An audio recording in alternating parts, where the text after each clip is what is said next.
ni amakuru ababaje cyane, ni amakuru atugezeho bivugwa yuko kabisa ni ibintu biteye agahinda n'akababaro guys.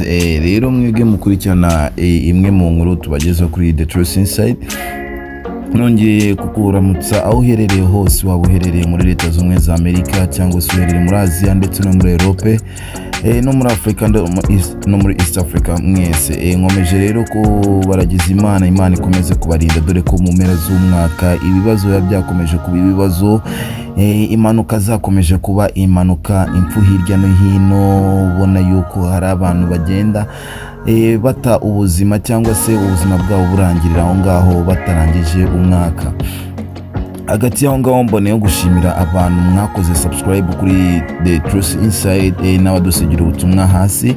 Nkomeje kubashimira, Imana ikomeze kubahereza umugisha. Mboneyeho no kubwira n'abatarayikora, wowe ubona utarabasha gukora subscribe, ndagusaba kugira ngo kandi handitse subscribe kugira ngo ujye wakira imwe mu nkuru tukugezaho umunsi ku wundi.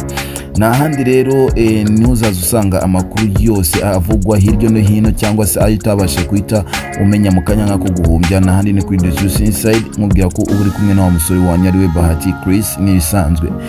Guys, nongeye rero kubaha ikaze mu kiganiro cyacu, dore ko ni inkuru ibabaje cyane, inkuru yakomeje kusabagira hirya no hino ku mbuga nkoranyambaga, inkuru y'impanuka y'imodoka ya VOLCANO ndetse n'indi basi yo mu Bugande, aho byakoze impanuka ziza gukubitana, haza gutakara cyangwa se abantu 6 baza kuhata ubuzima, abandi 30 baza kuba inkomere, bahise bajyanwa mu bitaro byihutirwa.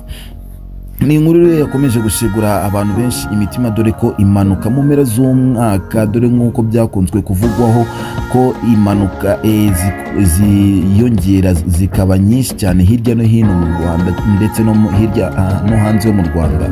Niyo mpamvu rero tukomeza kuvuga ati ababuze ababo cyangwa uwabuze umuryango we muri no basi cyangwa muri basi yo mu Bugande, dukomeje kubihanganisha. Imana ikomeze kubana namwe kandi abahataye ubuzima, Imana ibahe iruhuko ridashira.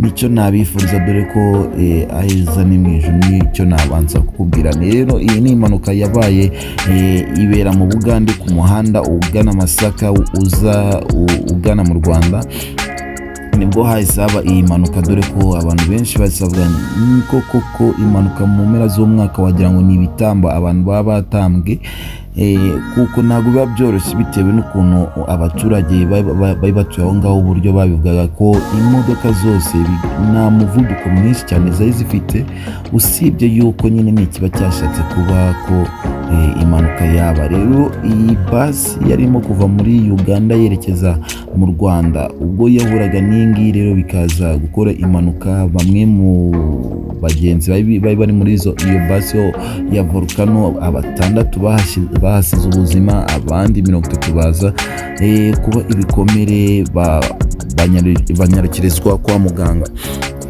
Ni inkuru rero yakomeje kubabaza abantu benshi cyane, dore ko harimo benshi bitewe n'ingendo z'amamodokari, abantu batabiteguye cyangwa uzi ko ufite umuryango wawe wafashe urugendo. Benshi ntabwo bahise batekereza ko hari buri umwe yaba yahaburiye umuvandimwe wiwe, ariko icyo twakumenyesha ni uko 30 bose bajyanwe kwa muganga, abandi 6 bahasiga ubuzima.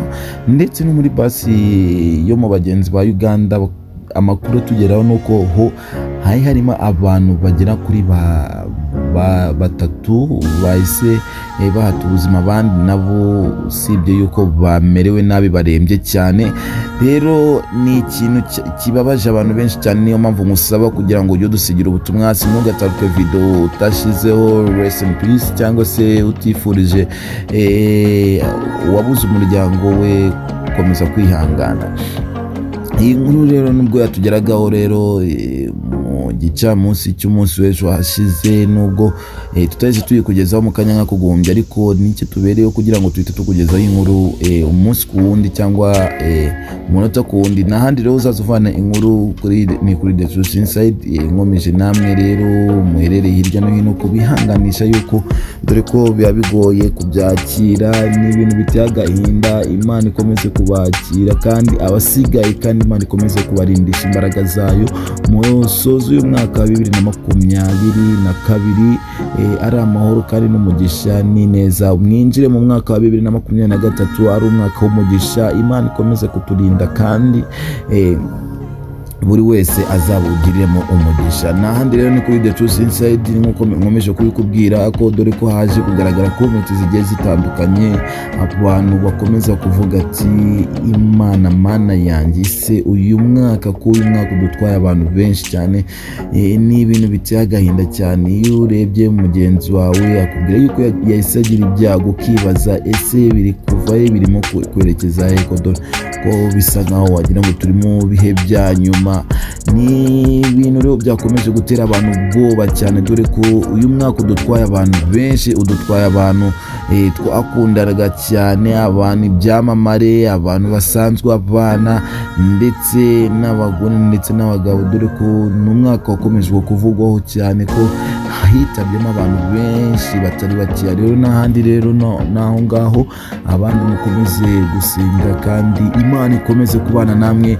Ni kuri The Truth Inside nkubwira ati rero wari kumwe na wa musore wanyu Bahati Chris nk'ibisanzwe, nkubwira ati no kwihangana kuko impanuka niteguza kandi n'ibyago ntabwo biteguza, dore ko n'ibintu biba biteye agahinda guys, nk'uko ubibona kuri screen yawe. Rero amaraso abatembye umuhanda wose, yuzuye imihanda, birababaje cyane, ni ibintu biteye agahinda. Rero nuko nashaka kukubwira ko ni handi no kuri The Truth Inside, nkubwira ati ukomeze ube in touch kuko turacyari kumwe nawe, ni mukanya nk'ako guhumbya guys. Yes and bye bye, ciao ciao.